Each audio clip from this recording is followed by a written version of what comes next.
is notable for resolutions. If a healthier diet is on your list, just choosing the right foods isn't enough. Jamie Koff, Consumer Reports Senior Associate Editor, joins us with more. Good morning, Jamie.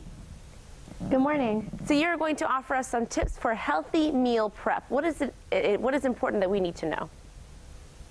Well, one thing that's really important is, for example, with cooking vegetables. A lot of us are probably going to be trying to eat more vegetables in the new year, but you want to be careful not to overcook them because that can actually leach out a lot of the beneficial nutrients. So tip one is, rather than boiling or blanching or even stir frying veggies, steam them.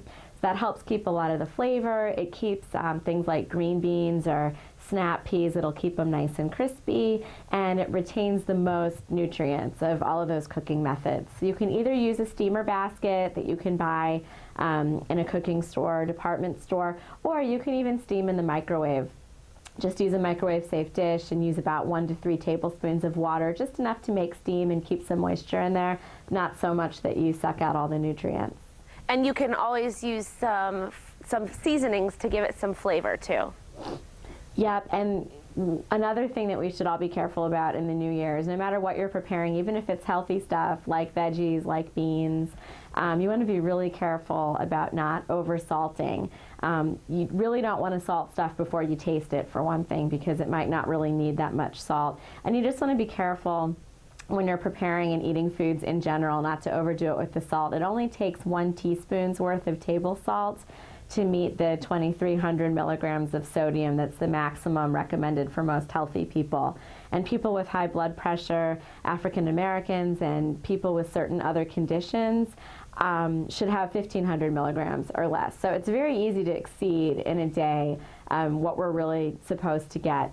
So instead of salt, start thinking about other seasonings that impart flavor. There's so many things. There's a squeeze of citrus, lemon, lime, even some orange or grapefruit in certain foods. You can do balsamic vinegar, white wine vinegar.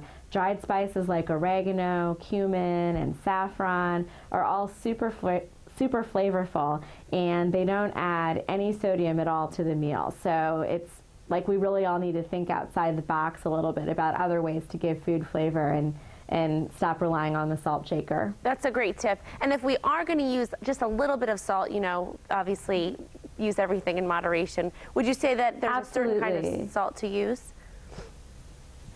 We didn't look at that in this story, no.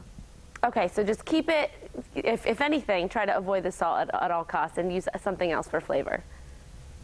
Yeah, or just use, you know, like you said, moderation. Use a small amount, or if you salt one thing, don't salt everything else on the plate. You know, use a little bit of like a few squeezes of salt, and then do pepper and do some other seasonings. And what about when it comes to poultry and meats and things like that for healthy meal prep? Well, with ground meats, it's like, for example, ground beef, you just want to make sure that you're draining off the fat that's cooked off of it. So if you do, for example, burgers in a pan, make sure that you drain the fat after you cook them. You could also cook them in a broiling pan, which has slats in it that release and drain the grease and excess fat.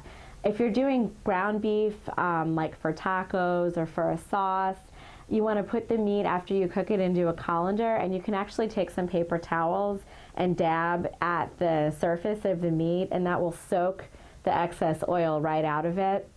And if you want to go really hardcore, you can even rinse ground beef under running hot water in a colander. Just run the water for a couple minutes, let it rinse, and then pat it dry.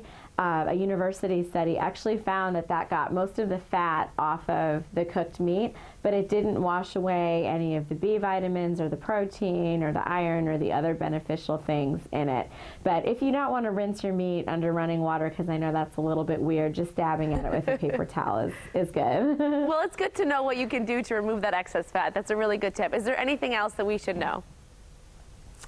Well, a couple things actually. There's one really happy tip when it comes to salads, which is that you should have a little bit of fat with your salad. So ditch the fat-free dressing. Those are really popular, but they actually can keep you from getting all the nutrients in the veggies that are in your salad. And that's because a lot of those vitamins are fat soluble, which means that the body needs a little bit of accompanying fat when you eat them to actually absorb the nutrients. For example, the beta carotene and the other carotenoids in carrots. they need a little bit of fat for your body to be able to benefit from them. So using like about 1.5 tablespoons of a healthful oil like canola oil or olive oil with a salad, you know, either as part of a dressing or on its own, and then just dump some vinegar on or salt and pepper, whatever you like.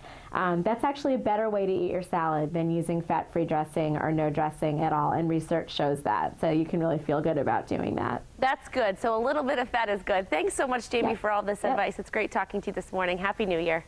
You too. Happy New Year. Thanks for having me. Thank you so much. And you can see these tips again by logging on to consumerreports.org.